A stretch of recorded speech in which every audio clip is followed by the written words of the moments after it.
Hi, Mystery Recaps here today. I'm going to explain an action thriller movie called Lock Up. Spoilers ahead, watch out and take care. The movie opens inside a garage in Hoboken, New Jersey, where a mechanic named Frank Leone is cleaning photos of his deceased mentor. The place looks like it is being renovated after a long period of neglect. From the way that Frank meticulously cleans the place and looks around with pride, it is obvious that he has a deep emotional connection with the garage. Sometime later, he is visited by a beautiful woman who says that she has some problems with her car. Frank replies that he can help her out, but the lady dismisses him, saying that she needs an expert. This sounds like an insult, but it is evident that she is trying to flirt with him. Turns out the beautiful lady is Melissa, Frank's longtime girlfriend. The casual flirting soon changes into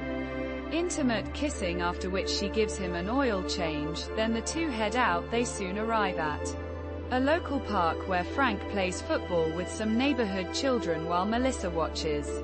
Happily, he peaked in high school. However, things are not as simple as they appear on the surface. Frank is doing time at the Norwood Correctional Facility, a low-security prison where people with minor offenses are kept. He is actually out right now on furlough and has to return back to the facility soon. Thus, Melissa quickly drives and drops him off at Norwood with a heavy heart. It is then revealed that he had assaulted a group of people who were attacking his mentor and friend. He was then arrested and sent to Treadmoor Correctional Facility with a short sentence. However, when his aged mentor was extremely sick, Frank requested the warden of Treadmoor to let him visit the hospital. The request was denied, and Frank had no option but to break out of the facility. This turned out to be the last time he would meet his mentor, as the old man died that very day. When a distraught Frank came back to Treadmoor, he reported the prison's bad treatment of its inmates to the press. This caused the warden to be demoted, while Frank, who had broken serious rules by running away, had to face 5 more years in prison. But due to his model behavior, Frank was soon transferred to Norwood Correctional. He now has around 6 months left before he can be a free man again. As Frank walks inside Norwood, we see him being on good terms with all the guards and inmates alike. They all love him, and he doesn't create any unnecessary trouble for anyone. Unfortunately, that night things begin to go south for Frank, who is nearing the end of his sentence. A group of cops arrive at Norwood and aggressively enter his cell. Frank is unceremoniously cuffed and dragged out, while the Norwood guards are unable to intervene. These cops then inform him that he is being transferred to another prison. When Frank points out that he was not given any prior notice, the men unapologetically tell him that this is how they do. Moments later, a bewildered Frank is shoved into a van and driven off to a high-security prison called a Gateway. This facility is run by a ruthless warden named Drumgoole, who greets Frank as he has being brought in with a name like that. I think he talks like this. The latter is shocked to see him, much to the warden's delight. Turns out Drumgoole was in charge of Treadmoor Correctional, the same man who hadn't allowed Frank an hour's leave to see his mentor. Shortly after, Frank is shown to his cell and given the rundown of the strict rules by the head guard MNER. Frank walks around angrily in his cell, but he's soon taken to meet with the warden. The two come face to face, and Drumgoole talks about how he's been waiting for this day for a long time. Ever since Frank had broken out of his prison, Drumgoole had to face massive backlash. His previously pristine reputation was flushed down the drain, and he was transferred to Gateway. Frank is pissed off at this, and retorts that whatever Drumgoole is going through, it's because of his own actions. Had he allowed Frank an hour to visit his mentor, things wouldn't have gone in that direction. However, the warden once again reiterates that Frank was the one who broke the law, but he was the one who suffered for it. Frank responds by saying that he suffered too, being sentenced to 5 more years. In a rather sinister way, Drumgoole announces that Frank's suffering isn't over yet. Then he says sometime later Frank is sent to be deloused, where he is humiliated and Stripped by the guards, he is asked to step into a transparent chamber, which is then filled with a suspicious-looking white gas meant to kill disease-carrying bugs. The guards tell him that he has to hold his breath for 30 seconds as the gas is too dangerous to be inhaled, as expected. Drumgoole intervenes and lets this process continue for well over 30 seconds. Frank tries to hold his breath for as long as possible, but ultimately coughs and breathes heavily. The warden only flushes at the gas when his new prisoner is down on his knees. The next day, Frank enters the yard and meets some of the other inmates, one of them named __. Who is the main bully of the prison has been ordered to make Frank's life hell. He tries to provoke the newbie by taking out a pocket knife, but this is seen by the headu guard Mner, who steps in and demands that he give up. The Shank's men, who are all around him in a group, quickly hide the weapon. Thus Mner can't find any evidence of wrongdoing even after searching the bully. He then turns to Frank and asks him about it. However, our guy doesn't want to create any trouble and says that he didn't see anything. Look man, I didn't see nothing. Okay. Later on, as he is cleaning the floors, he is approached by Dallas, an inmate who is with Frank at Treadmore. He is trying to break out of the prison and even asks Frank to help him to do so, but the latter isn't interested in such risky ventures and turns the offer down. Dallas then takes him to the prison's garage and promises to get him a job there, but the head mechanic Eclipse wants no trouble and doesn't seem to trust Frank. He tells the two friends to get out of there despite Dallas's protests. Later on, Melissa arrives at Gateway and talks to the guards in the reception area. She wants to see Frank, but the guards tell her that she can't do so as per the new rules of the prison. Thankfully, Mner arrives and tells her that Frank is fine. She demands to know why he was transferred despite being a model prisoner, to which Mner replies that it was just a routine transfer. In the next scene, Frank is seen cleaning a piece of machinery. When Dallas finds him again, he has gotten a hold of some blueprints and has an escape plan. He tells Frank that there is a pipe running out of the prison that they can escape through. After wriggling in the pipe for a while, they will reach a smaller dock that runs all the way to the roof. Frank immediately dismisses the plan as the pipe carries hot air out of the facility. If they so much as get inside of it, they will both be fried to a crisp inside of a few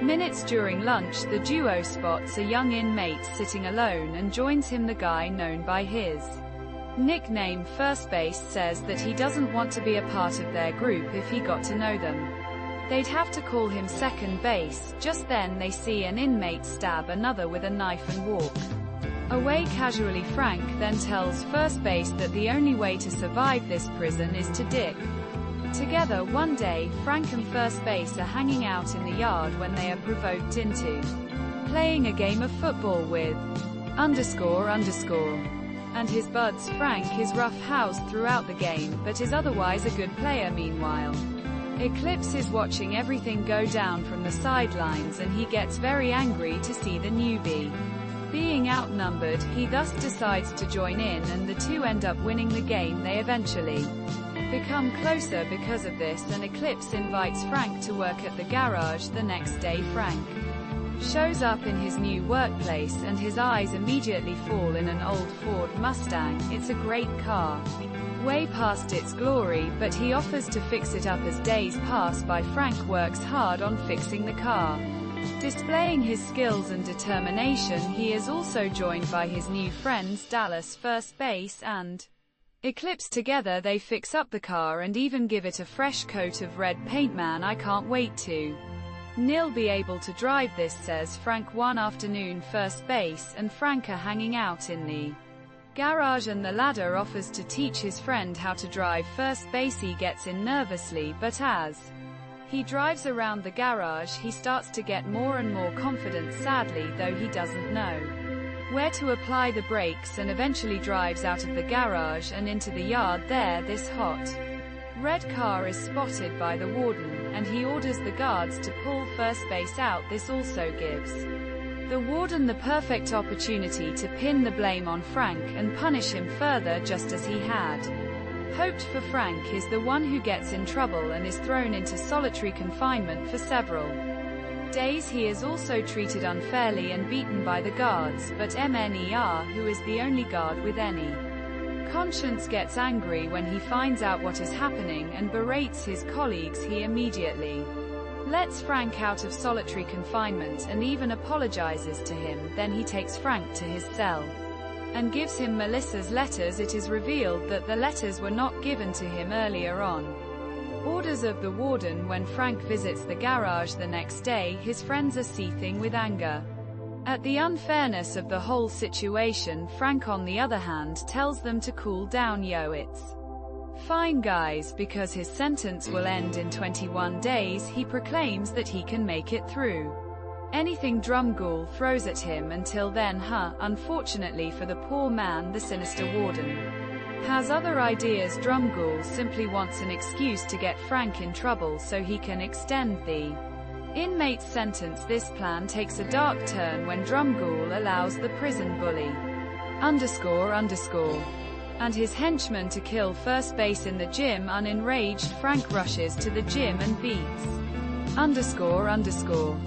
to a pulp, but he ultimately spares Chink's life because he knows the warden will get him thrown in jail for decades if he commits any crime. Drumgoole, who has been watching this, gets angry as he realizes that his plan has been foiled. He exclaims just as everything looks to have settled down.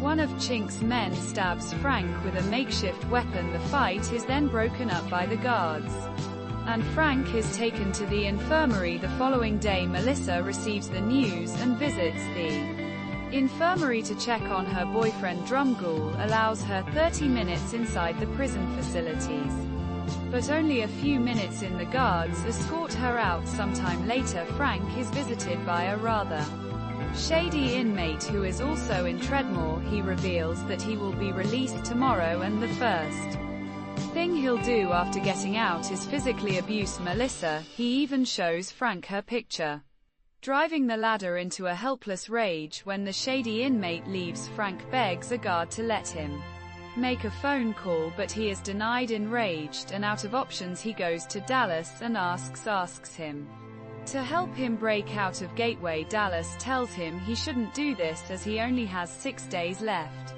of his sentence, but Frank insists on going ahead, and eventually the two come up with a plan. That night, Frank overpowers a guard, go to sleep, and runs out of the cells, followed by Dallas. They crawl through a narrow space and eventually come to a crossroad. Frank thinks they should run one way, but he concedes when Dallas insists they go the other. In a shocking twist of events, Dallas leads Frank into a trap where Drumgoole is waiting. The sadistic warden gloats that now Frank can be given a 10-year-long sentence for attempting to run away for the second time. It is revealed that Drumgoole arranged this whole scenario to provoke Frank into attempting an escape. He even convinced Dallas, who had a life imprisonment sentence, to assist him in the plan in exchange for an earlier release.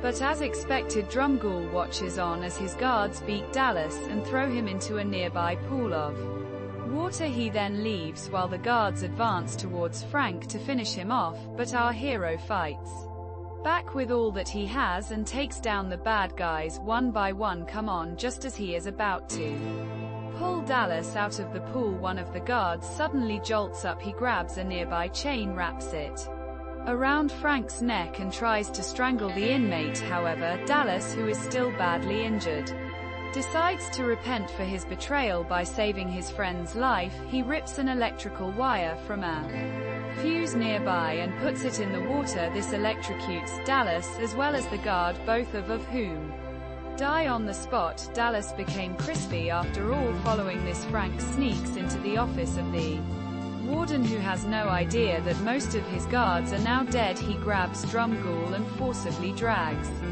him to the execution room in front of the other guards. There, he ties the warden to the electric chair and tapes his hand to the switch. If he is shot, his hand will trip the switch and the warden will be electrocuted to death. MNER and the other guards arrive and Frank forces Drumgoole to confess his entire scheme. However, even after the warden admits his crimes, Frank pulls the switch. "I'm going to kill him anyway." Thankfully nothing happens, as it is revealed that Frank had already cut the power earlier and simply wanted Drumgoole to confess. In the aftermath, the corrupt warden is stripped of his position and taken into custody. A few days later, Frank's sentence is over and he is finally allowed to leave. He meets up with Eclipse one last time, who gives him a cigar as a parting gift. Captain MNER then walks him out and Frank jokes that he will miss the captain's smile. The movie ends as Frank walks out of Gateway and embraces his girlfriend.